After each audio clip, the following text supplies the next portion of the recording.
the best way is irrelevant. I know a lot of our we're overthinkers are like, well, I'm just going to find the best, the most efficient, the least hilly, the best way that I can succeed here is where your mind is at. And yes, that serves you in other ways. But the best way to do a thing is to just do it. Ideal conditions are not going to present themselves that often. Hi, guys, and welcome back to the Thick Thighs Save Lives podcast. I'm Kelsey. Well, hi, guys. I'm Rachel, and it is an amazing week to be alive. It is. It's an amazing week to be alive. You know, you've got air quality in the shitter. You've got freaking I'm so feeling a type of way about having to check again to see if I should be wearing a mask outside. I can't do it. How many pandemics do we have to have? How many apocalypses are there going to be in the span of 5 years? I know. People living through this time have really been really tested. I've had it. Resilient. I'm done building resiliency. I know. Have you ever? Do you know sometimes where you're just like, you have those moments where you're like, I'm just so done being resilient. Yes, I feel I've done the resiliency meter up it to the high. Like, I'm good. I met the bottom requirement. Just let me. Like, I've been waiting for summer all year. Now you're telling me I need to stay inside. And I know people from fire areas, like, there are areas of the country that this happens. There's wildfires. Like, this is a typical thing for them. They understand that air quality may be down and this is the steps they have to do, whatever. But for the Northeast, that's not in our repertoire. We didn't sign up for that. No, because here's the thing. Like, I never, when California gets like 6 feet of snow and they're like, oh my God, this is like apocalypto. We can't live like this. I never say like, oh, for crying out loud. I mean, we wouldn't even cancel school because I understand the fact that if you're not equipped for the thing that is happening in your area that is very atypical, then it's going to be a big, huge deal to you. So I know that, like, air quality in certain areas of the country is like not an alarming thing, or it's a commonplace thing where you get a lot of wildfires, but we don't. And so for us, this is kind of like it snowed 12 feet in California and we're like, what's happening? What are we supposed to do? Where are we supposed to go? Yeah, we're not equipped. We you know what? If our pipes freeze, we are equipped. We are ready, or no problem. We're like ready for it. But the rest of this, we're just not. But we do have, an uplifting episode for you guys today. I think we do. I think it's just the push you need. I think it's motivational, and I think it also will, as a lot of our episodes do, make you double back and be like, hey, is this working for me? Because sometimes, it is easy to get in a rut and just kind of not look at your behaviors with a microscope and just kind of accept them as who you are. And it might not be working great for you. And it doesn't need to just be who you are, because, like, we're freaking. I really love to look at behaviors that are quote unquote who you are. Almost knocked over my whole other computer trying to get my air bunnies up. But the thing is that it's one of those things. So everything in my mind is a form of balance. So don't mind me for explaining it this way. But it's just who I am. It has a time and place, because there are some aspects of your personality or behaviors that you have that you do need to accept. And they are just part of your life, and they are just who you are. And I hope that those behaviors are serving you and are working for you. And that's why you have decided that they are concrete, and you love them about yourself, and anyone else who doesn't needs to either accept them or hit the road. And I have some of those that I'm like, that's who I am and that's who I'm going to be. And one of those is just like, my fiery personality that I like kind of question everything. Like that is who I am. And whenever I've tried to enter in relationships where I've tried to water that down a little bit, I feel like I'm losing pieces of myself because I'll go through like not saying something or not saying something as fiery because I don't want it to come off as like argumentative or bitchy or something along those lines, where I'm like, I'm not trying to argue. I'm passionate about a topic and I actually love my passion. So I don't want to, I'm not going to give that up. I love my passion. It's one of my favorite things about me and it served me in many ways. So if that doesn't work for you, you got to hit the road. However, a form of that can be being very critical of people. And that is something that is part of that, but I want to work on because I don't want to be very critical of others. And that is a part of my personality. While I notice things, I don't want to notice them in a particularly critical way. And I've decided that that's something I want to work on. So when it comes to behaviors that we have, to wrap it back around, that we have decided are historically part of us or something that we have done, you have a decision right now, today, and every moment from here on out to decide if they work for you and if they don't, or if they don't work for you, and what pieces of them maybe do and what pieces of them don't. And what we're talking about today is overcomplicating as a form of self-sabotage. And when we talk about overcomplicating, those are for people who are thinkers, they're planners, and there are so many strengths to that personality type that serve you in many, many ways, and they have helped you in your life.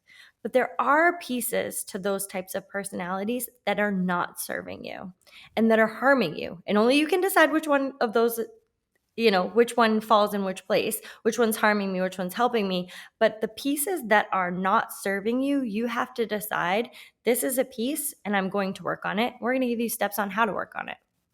I love the idea of identifying our own versions of self-sabotage because we all have them. Oh God, we do. I mean, there's Every one of us. yeah, I mean, there's nobody that's like, oh, self-sabotage, never heard of it. I've never engaged in that in any form in my life. We just all do it in different ways. And you're right that it's like how your personality sort of leans, what kinds of things you hone in on, and what you consider yourself good at. Those are also some ways in which we can use to self-sabotage, which is like a real freaking It's a conundrum. What is it? What are you not mad at me for? that you only air bunnied just so you could show your nails. Oh. And there's certain points in the mic where your mic is matching your nails and stuff, and it's such a vibe that you washed your hair. I should just, if I could just do a black screen, you guys just enjoy Kelsey because she is so good today. She is so good. She's so put together. I'm here for you, and I love Thanks. your look today, and you go, just girl. Oh, thanks. I'm leaning into the summer with the nails. I usually don't go like bright colors, but I felt a vibe on it and I went for it. Love, and may copy. I just, Tune in for next week when Rachel That's has the nail color. best friends and sisters, they get that. It's just like, 100%. and I don't have to explain it. I don't even have to let you know. I don't even No. have to let you know, like, oh, hey, change yours because I'm going to copy them. I'm just going to show up. Yeah. And, No, here's the thing. If you actually have, it's a women, like when women are really rooting for you though, it's like when you find a good thing that you like a good self tanner or like a good camera or like whatever, you share that. You're like, I got to tell you about this thing. I'm not trying to hold it close to chest. I'm trying to share it with you. So you have the information I'm working with too, because I'm like, you got to get this. It's greatest. Your skin's going to feel amazing. I found this like eye cream that I was obsessed with. I bought it for Rachel. I was like, you got to have this. yes, it's greatest. I love it, It's right? great. I mean, I love your examples too. SelfTanner Cameras. What the I mean, Let me yeah, just, all I don't, what? the reason why I thought of that was because Isley, you guys might be familiar with her. She just bought a new camera and she was asking some other influencers who like have great quality lifting videos. She's trying to figure out which ones they were using. And I guess one of her gave gave them like false information. I know. I'm not going to say anyone's handle. But, and then another one was like, oh, girl, let me tell you, like, you got to get this one. It's the best quality, whatever. Because she wants to like improve the quality of some of her lifting videos. Like, you know, they're not just using their phones anymore. But, Oh. you know, when girls are like, this is the one. This We're is how I going get the back to angle. cameras now. We like came full circle. We were like, Yeah. we have cameras, and you have to go out on a weekend and you just dump all the photos onto your Facebook all at once, and they're all embarrassing. And then now we're back. Okay, all right, it's Yep. fine. Cargo's back. Cameras are back. Yeah. Belly rings are back. Whatever, we'll do it again. Mid Whatever. part is back. Yeah, Yeah. it looks great on you. I mean, Jennifer Aniston's always been rocking it. I do have to say, Jennifer Aniston had a quote recently, which has been caught like a little bit of fire in the fitness industry. So this is why it's relevant. But she was talking about, now you guys know Miss Jennifer Aniston is timeless and she is amazing. But she was saying like something I wish I knew earlier about my health and fitness routine was that I don't need to be super sweaty to have had a good workout. I don't need to feel really sore for a couple days to consider myself to have had a good workout. And she's like, I wish I knew this earlier. And I was like, give her the mic. Give her the mic right now, because like you don't need to feel exhausted, I think was her third one. To know that she had a good workout, that she took care of her body. And I was just like, you know, we want these like tangible in every aspect. So we want these like tangible things where we're like, did I do the right thing? Yes or no? And it's like, oh, you got to check in.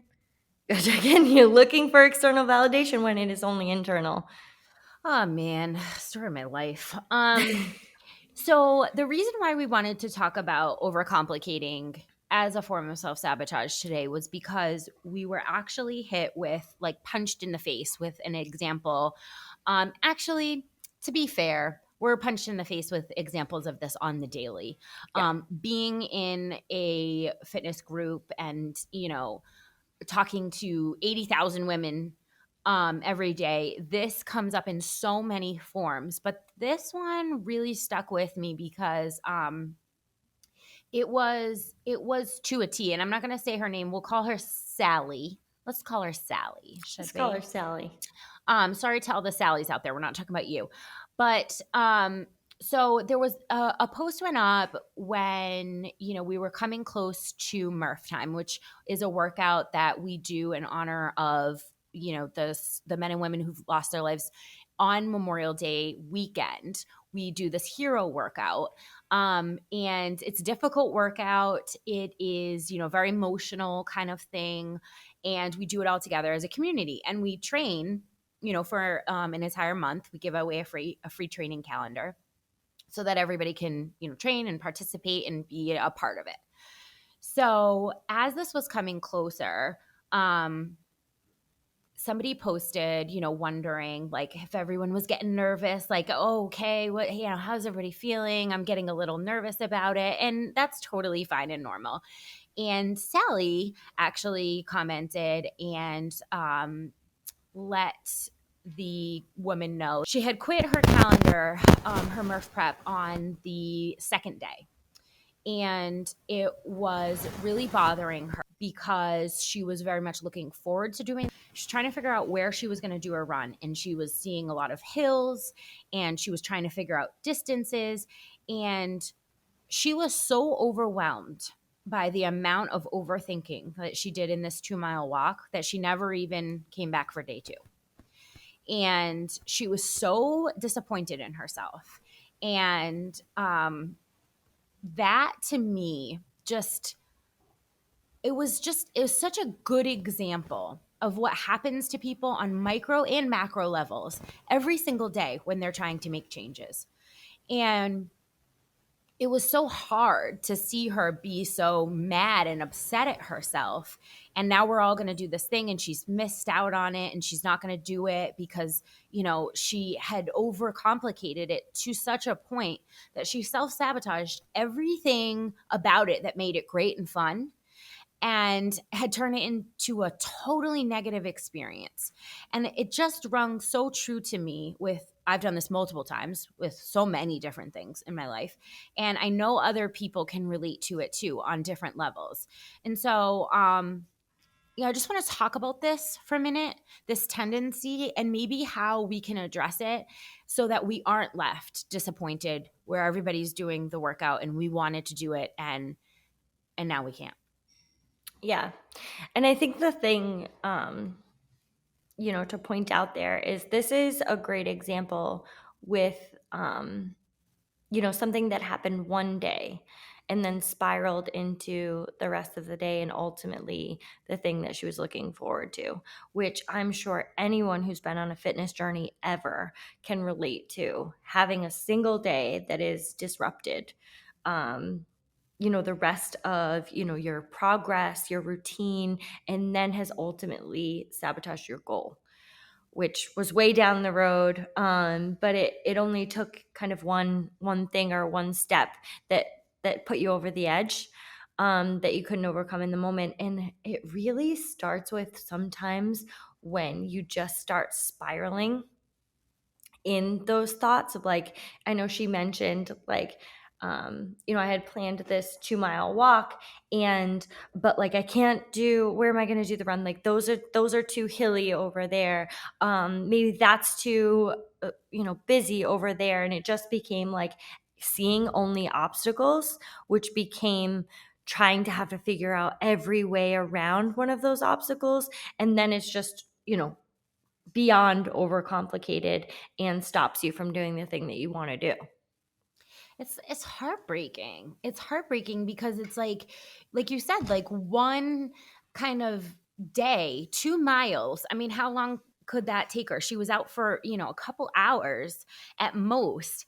And those couple hours were able to ruin the next 30 days of what she wanted to do. And that's just heartbreaking because it's just a blip. And if we could all have some strategies to sort of get that little blip under control to where it was manageable and it didn't spiral into the next 30 days, 40 days, 6 months, a year, like we all have these things where we're like, yeah, like 2 years ago, I overthought that and I just never even, what? No, seriously. And, but if you get some techniques to sort of stop that in its tracks, it doesn't have to become a thing. And it doesn't mean that you have to totally change your personality and not be, a detail orientated person anymore or a planner anymore. Like you can take the good things about those qualities and maximize them.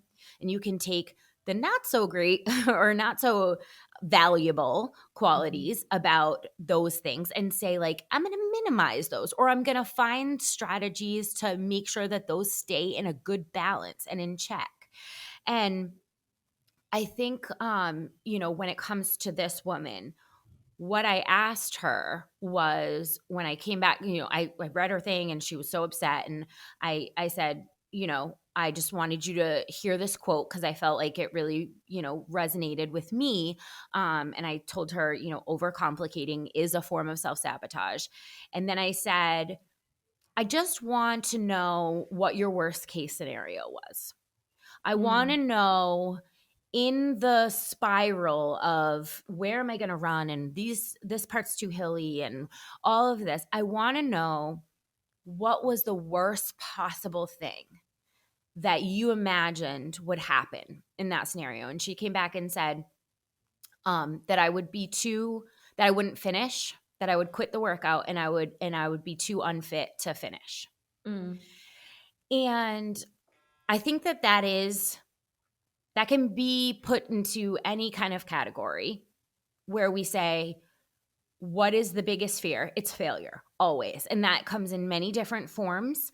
But in this case, failure for her meant not completing the workout that she set out to complete. Mm. And I had to pause on that for a minute because the fear of failure literally created the failure because you didn't actually do the workout. You Mm. didn't even try. That's the ultimate failure. However, if she would have quit the workout, let's say she quit the workout halfway in. Okay. Let's say she chose to do, you know, she chose to do a half marathon and she quit halfway in. Maybe she got, 50 air squats in, maybe she got 25 push-ups in, and maybe she ran, a quarter of a mile. That was the worst case scenario. The worst Yeah. case That was scenario the worst was case that you scenario. quit, you didn't finish the workout, but you ended up with 50 air squats, 25 push-ups, and you ran a quarter mile. What's the alternative? The Mm, alternative is that you talked yourself so far out of it that you did zero. You did nothing. You did no air squats. You did no push ups, and you didn't run at all. So, how can that be more scary than quitting halfway through? What if you quit 5 minutes in and you only got 25 air squats in? Still better. I just when you have to kind of phrase it in the way of like, what am I afraid of? yeah. Because sometimes the failure that you're afraid of is so much better Yeah. than any of the alternatives of not doing it. And it's so clear when you put it out like that. Okay, if I fail and I quit 5 minutes into the workout, I will have done X. And if I didn't start it at all, I would have done nothing. Mm-hmm. Well, failing would have been Well, better. mm-hmm. I I really appreciate and love that point because I think so many people get so caught up in, the bigger thing of like not finishing or not doing as well as you wanted to do or whatever. When really the worst feeling would be sitting out. The worst feeling would be not trying at all because you said you wanted to do this thing. And no matter what, I know I've just seen it so many times that people who have been brave enough to attempt the thing, even if they didn't reach whatever goal that they set for themselves or they did less than they wanted to, you still have such a feeling of pride and accomplishment, and you got what you really needed to get out of the experience. And when you do enough of those, you realize it, and then you can lean back on it, but maybe you haven't done enough of them yet, and you're not able to lean back on that experience. Because I know this has happened to me many times where I've been so afraid to do something or so afraid to be at a big competition and so worried that I was going to look foolish or fail or, not jump in the water at Wadapalooza, or like what would be the worst case scenario for me. And the worst case scenario would be not starting. That would really be the worst case scenario. When you boil it down, you know that scenario and that option is much worse than what you were able to accomplish. And the idea of that is really simplistic, right? When you break it down there and you say like, well, you did do 25 air squats, or you did do a quarter mile or whatever it is. When you break it down and you say, well, this is more than zero, it's a simple math equation. It's really simple, but the human brain is designed to believe that complex solutions are superior to simple ones. So your brain is looking for, it can't be that simple. It can't just be put on your shoes and go, right? But it is that simple. Sometimes it is that simple to put on your shoes and go. And I know that, guys, like we've all done this. Sometimes we're like looking to start a workout and you're like, but did I get all of my equipment out? Or like, did I do all of this thing? Like, what if I miss something? What if my shoe comes untied? And it's just like, start the clock.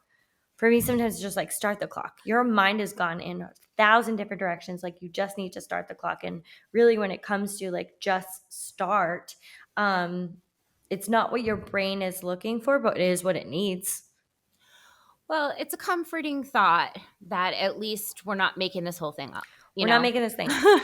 It's we're not like we don't have to gaslight ourselves into being like, why are you like this? What's the matter with you?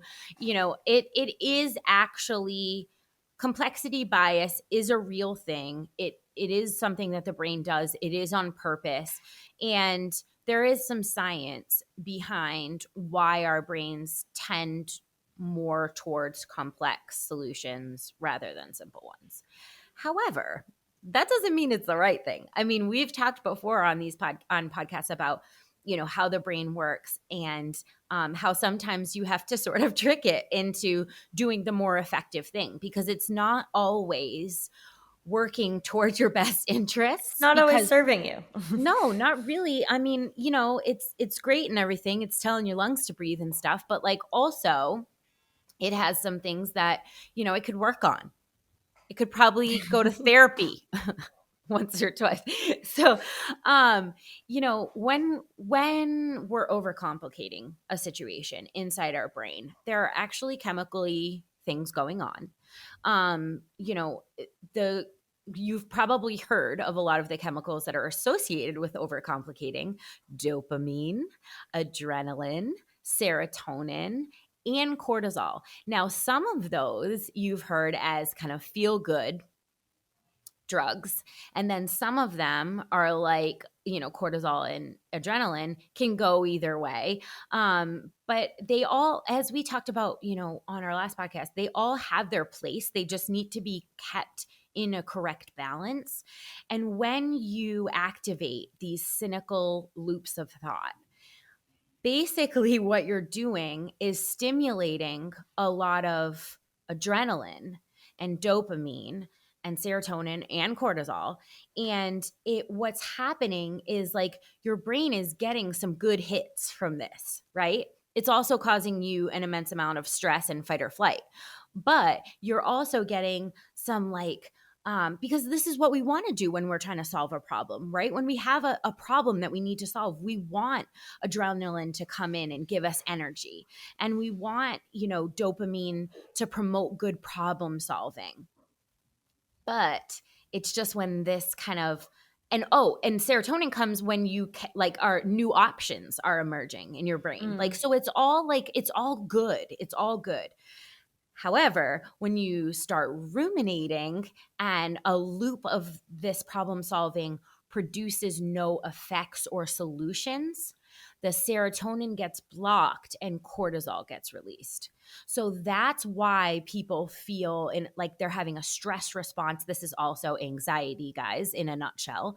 Mm. This is what anxious people feel on a regular basis, is that they're in rumination. They're stuck in rumination because they've activated all the problem solving chemicals, right? But because they have not gone through the actual solutions phase, all of the good feelings are blocked and the cortisol comes rushing in, and then you have analysis paralysis, which is just the inability to act because you have overthought something, and now you're so tired and stressed that you can't imagine working towards a solution. So it's real. Yeah. I think a lot of people are like, yeah, that's me right now. Like just sitting there listening, being like, oh, that's me. Did that earlier today. Because it doesn't just need to like be a big event like this. It doesn't it happens all the time in small decisions that we're making or things that we're doing on a daily basis.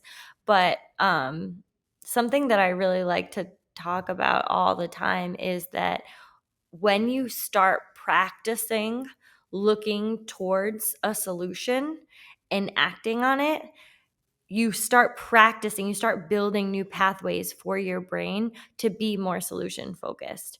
And for me, I know this is something I've been practicing for years. That is always looking for a solution to the point where when I have a conversation with someone, I want to know if they're in problem solving or if they're inventing. Where are we at? Because I'm in problem solving. I'm ready to jump in and help you solve this problem, but that's not always effective because it's really important sometimes to sit, especially with someone else's problems, and let them either vent and decide if they are ready for a solution yet. But it is absolutely something that you can practice with some of these small steps by making these small decisions. We're going to give you some actionable steps as we work through this, but by making some of these small decisions to ready, fire, aim, to just start, which seems a little frustrating, but sometimes you have to break your ruminating cycle by just doing a thing, disrupt it, and go towards a solution just for that moment. And then we'll start building those pathways where you start to look for solutions instead of more problems. Yeah, and knowing your like triggers and knowing when you're most susceptible to these ruminating type of loops is really important too. And I just wanted to point out, if anyone's sort of wondering about like the science behind this, or what's going on in your brain. Basically, there are two groups of neural networks in your brain that play a very important role in regulating your experience. And they are the default mode network and the direct experience network. Now, where a ton of this rumination and anxiety about future or past events, or if you find yourself like playing back things, oh, I shouldn't have said that, or why did I do that, or usually people either live in the past or the future. I'm like a big future, what is going to happen if this happened, and then I start building this whole entire scenario. None of it's even real, but like in my Everyone with mind. anxiety is like Right. And usually people fall into one or two categories, or it can change like just based on the scenario. Like I am going to like think about, something I said 3 weeks ago to a point where it's like totally insane, or I'm going to, imagine something in the future that has not come to fruition yet. So I want you guys to know that it is the default network that is doing this to you. It's when you're engaged in a routine task where basically your mind is off. This is why this happened to this girl, Sally, when she was on a walk, okay? Because she went on a walk and she went into default mode where she was just kind of walking, and there wasn't anything like particularly strenuous about it. She was not present in the moment. So her body, her brain went to default mode network. And that is where all of this starts going on, is like, okay, I'm not present in the moment. So she went to the future. She went like, okay, in 30 days, I need to have a place to run, but that has too many hills. And in 30 days, I need a place to run. Not right now, in 30 days. And she lived in that while she wasn't actually present in the moment that she was in, because she was 30 days in the future. And that happens when you're on default. So like we talked about a couple weeks ago when we were looking at, how to like best train your brain to like be mindful in the moment and the dangers of going into default mode, because like that's when you can't like think about delayed gratification and you act very impulsively. Same thing here, is that when you're kind of like on autopilot, your brain will do this. And if you're not paying attention to it, it can really spiral like to a place that's out of control. I know. I also think I don't if everyone else is listening to this the same way I am. It's like, oh, that's why I wake up at 3 a.m. deciding that something I said 8 years ago at 3 p.m.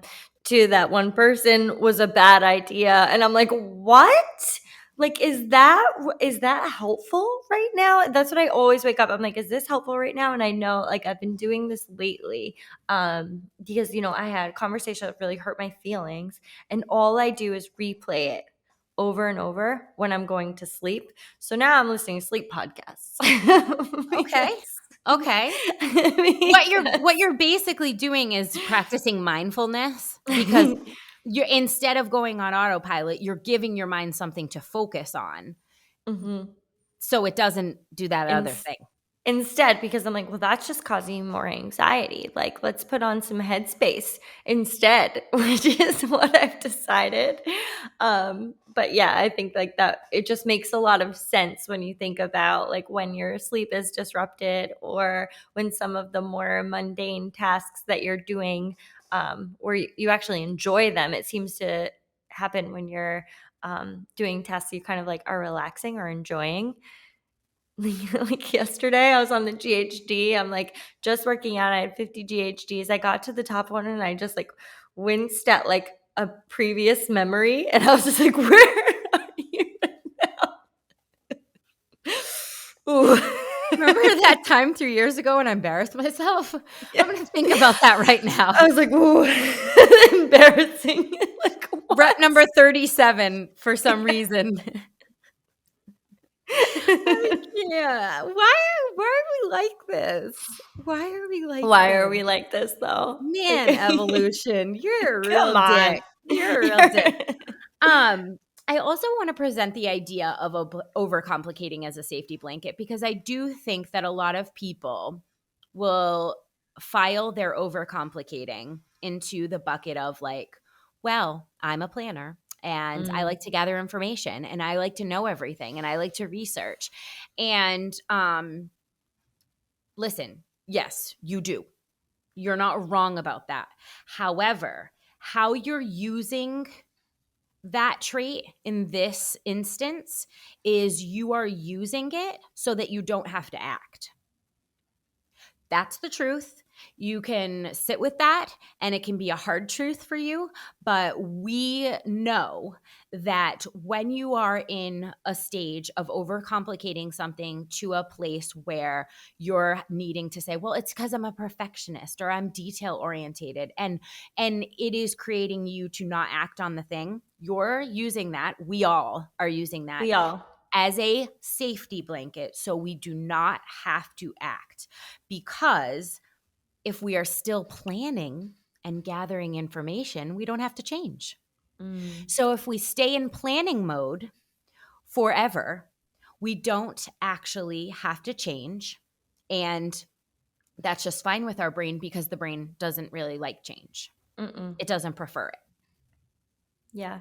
I always think this one is very interesting because if you ever find yourself presenting something that you have decided you wanted to do and then defending the reasons why you can't do it, I think it should just set off some alarms when you hear yourself doing it because you've already asked the question, is this working for me? And the answer was no. And now you're defending all of the reasons why you have sabotaged something. And it's totally normal. We 100% all do it because you find yourself needing to explain it, right? But if at some point you could stop and pause and say, I owe no person an explanation for this, but I do owe it to myself. So if I'm defending the behavior I would like to change, now is that serving me? That's a hard one. It's a hard one. That's a hard one. I just want to punch myself in the face after hearing that sometimes because it's just like, you what do you think? You're in front of a judge and jury or something, Rachel? Well, Like, that's, yeah. stop it. Stop defending your shit that you're not producing on and thinking that somehow is like some kind of like life preserver or something. Like, no, it doesn't work like Doesn't that. You matter. said you Yeah. wanted to do it. And I it is really hard because, familiar is safe. And, our brains, like, overcomplication is basically a clever way to, like, protect you, right? Mm, Your brain thinks so. So it just is using a very complex method to talk you out of changing. And mm, that's really hard because ultimately we want to be constantly changing.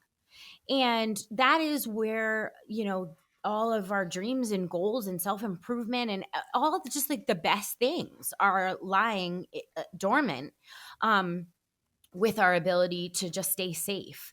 And so I think that when we kind of uncover it and say like, hey, mm, you hey, you, are you just not wanting to act? Is that why you're going to research this to death? You're going to mm. research it for 3 weeks so that you don't have to actually change anything. Well, that's up to you, but call it what it is. Do not call it, I am just so analytical. Look at me and my analysis go. Like, nope, that's not it. Call it Yeah. what it is and say to yourself, you know what? I don't think I'm ready to act on this right now. I'm not going to act on it, but I'm making a conscious choice. I'm Yeah. not saying I'm researching it and, like making, because that's just more bullshit.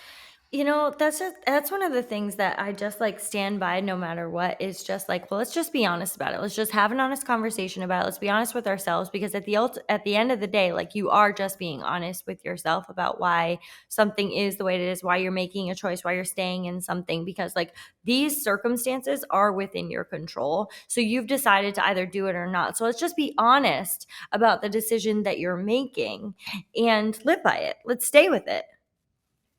I like that. I mean, being honest has always served me pretty well. And when I have not been honest with both myself or others, it's some of the worst outcomes. Mm. So, Mhm. I think starting from that place, and I want to talk about some action items, Yeah. that we can kind of put into place today with the next little Right now. micro, like the Yeah. next little micro thing that comes along that you're like, hold on, let me overthink this. Maybe if we can just kind of stop that in its tracks with some of these little tricks, little trickies, we might be able to, again, lessen the time where we're in analysis paralysis, maybe in some instances not get into it at Eliminate all. it. Mhm. Yeah, which would be great. Or in a lot of cases, just recognize it. Yeah. Maybe it's not going to change right away, but just recognizing that you're in analysis paralysis and that you're doing this as a means to not act potentially, and just like going like, okay, I'm recognizing that. I'm not going to do anything about it right now, but like I see it. Mhm. So little trickies. Trick number one, you need to take this just like as a mantra. If you're an overthinker, action over research. So, like, you don't have to fully understand something in order to get started. In fact, that's not even the best way to learn something. The best way to learn it is not to over research it to death and then try to do it. It's actually just to do it. Mm. So, if you're committed to the fact that something is going to require you to do more research, counter that with one action item. So, let's take our girl, Sally. She's decided that she needs more research to decide what's going to be the best route for her to run. She doesn't want to have too many hills. She needs to figure out distances, like whatever. She needs to do some more research. Okay, that's fine. However, we're going to counter that with one action item. Tomorrow, I'm going to do 25 air squats. That's it. You don't have to get any further or closer to the solution. You just have to say, this needs more research. And in the meantime, here's how I'm going to put one action item in that has nothing to do with the reasons I can't solve that. One action item. And you could, we had a lady that wanted to start counting macros. And she was like, I need to do way more research on this before I can. Okay, that's great. Tomorrow, try to eat 2 veggies with each meal. Like, counter, yes, okay, some things are going to need more research. That's Mhm. totally fine. That's totally fine. It's not, don't research anything ever again.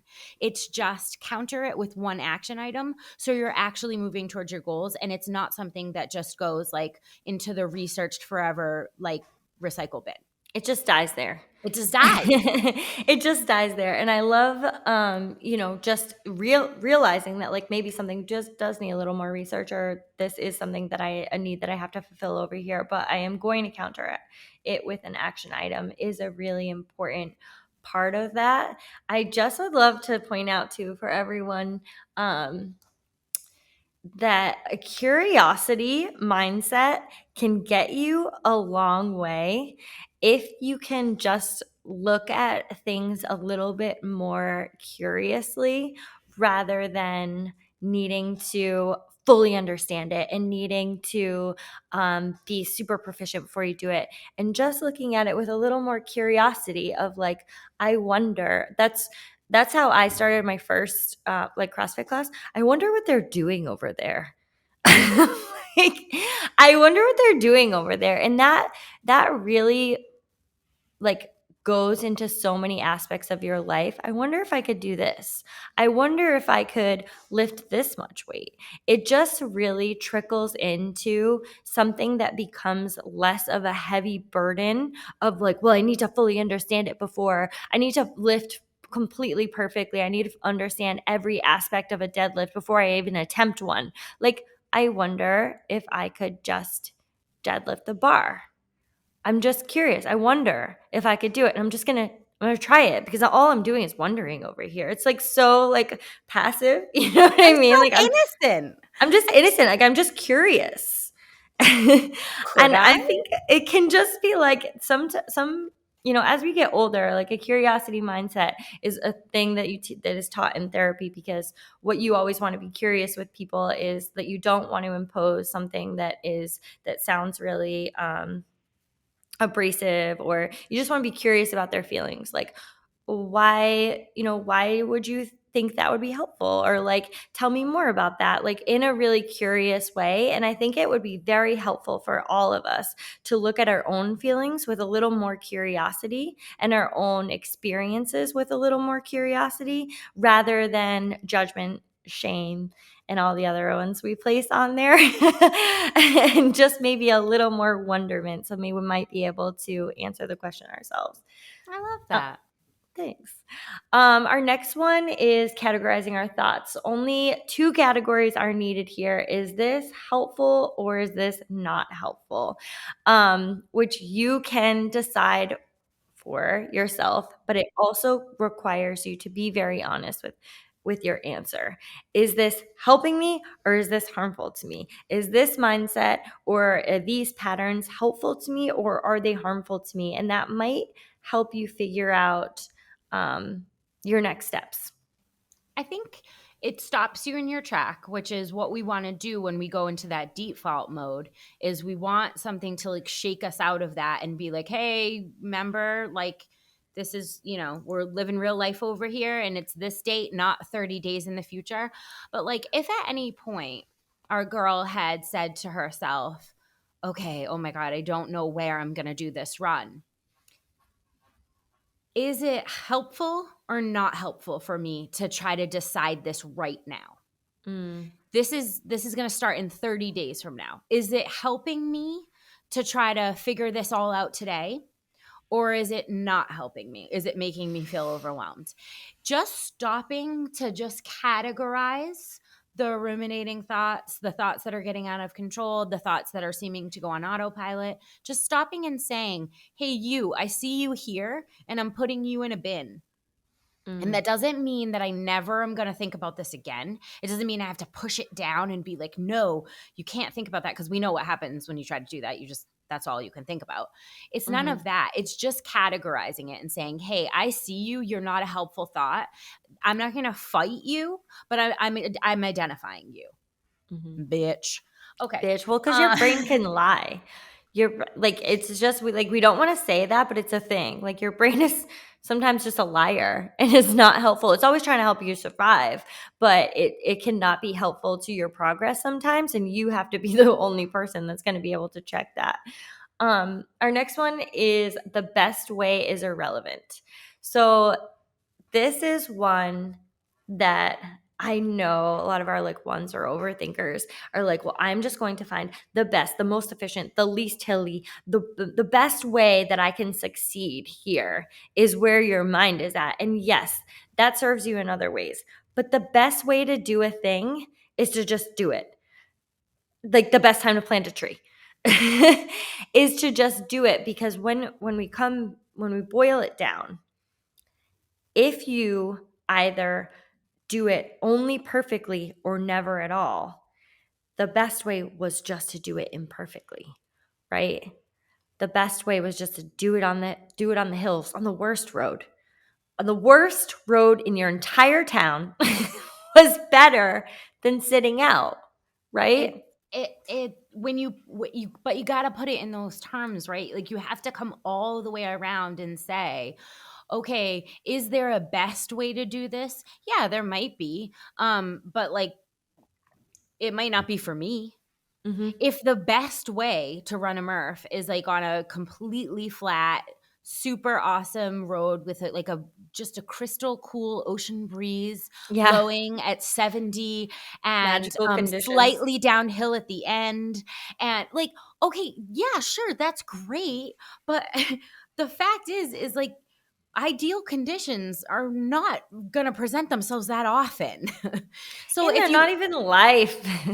they're not even When life. Like, when do you go through these circumstances where you have like ideal conditions? I don't know if like it has been the internet or, what has presented this idea in our minds that everyone in Air Bunnies is living under these ideal conditions or like has this ideal family or this ideal life or like any of these things. I don't know. It might be the internet that's contributed to the thought process of things needing to be ideal to, even be in the realm of starting or, to be worthy of, attempting, which you might uncover might be some of the reasons why you're not trying in the first place or why you might be overcomplicating something. But uh, there are no ideal conditions and we're not searching for them. Who we're cares? not looking for ideal conditions because they literally don't exist. And all they do is act as a roadblock. So, just coming to terms with the best way is it may be out there. People do this a lot with their nutrition. They Oh, spend yeah. 47 hours researching whether or not keto is better than intermittent fasting, right? And at the end of all that, they start neither. Had we used that time to say, what I really learned in like the third grade was like vegetables are usually pretty good. Water. Water is decent for you, right? And we had just instead said like, yeah, there is a best way to eat. Yeah, that's cool and everything. But like I have like a basic knowledge and I'm just going to go off of that just for now. And if I want to keep researching, that's cool, but for now, I'm going to drink some more water. And if we all did that with every one of these kind of like big decisions or small decisions, if we Yeah. all said there is a best way, but I don't give a shit about it right now because I Yeah. just got to start. Man, I mean, oh God, now I have to figure out how to take my own advice. How am I going to do Well, it? here's the thing. It's something that I really love to bring up is that like we are all a work in progress. Some of these ideas are presented and you might find yourself doing it one time and that's the win. If you do this in one time in one aspect of your life, it's the same as, doing, half the workout instead of none. If you just present this idea and you can be aware of it and see in some circumstances where you might be practicing this thought process or you might be adjusting it in some ways, that's really a win because the more you learn and the more you grow and the more you work on self-improvement and self-growth, honestly, the more you uncover that needs to be fixed anyway. Like not like fixed, but the more you uncover there, because the more you know, the more you want to know. So you start, it's just this never ending path of like, we're all working on it, we're all working to get better and put some of these things in places that will serve us individually. And maybe yours is fitness and maybe, mine is interpersonal relationships or, overcomplicating that to the point of like, well, is this the perfect person for me? I don't know. What if this, whoa, future telling, like how is this working Perfect for person. yeah, See right? Like, number well, it's the three. same thing. Yeah, it's the same thing as like the perfect circumstances for your It is. run. Like, is this Yes. the perfect person? Like, we just have these areas of our lives where they present itself. We're overcomplicating as a form of self sabotage, knowing it and addressing it in some of the ways that we've presented today will be helpful. It might be I fitness, it I might can be life. I can personally vouch for categorizing thoughts and the best way is irrelevant that I have put these in within the past year and they actually have helped me tremendously. Yeah. I'm still working on action over research, but I it's in there. It's in there and I'm going to start working on it, but I can vouch for like categorizing thoughts has made like a huge difference for me. Yeah. Like helpful or not helpful, you belong in one of the bins. Mm. But you guys, let us know some instances. Like, get your experiences out there too, because people hearing other people like overcomplicating things. I can't even tell you how many people responded to this woman that posted this, like, oh my God, I totally get this. Yeah. So, get in the group, get in the app, normalize this, but like also let's think about ways in which we can eliminate as many self-sabotaging behaviors as possible, because they ain't serving. They ain't serving. They ain't serving. And we're eliminating things that are not serving us. Goodbye. Goodbye. Have a great week, guys.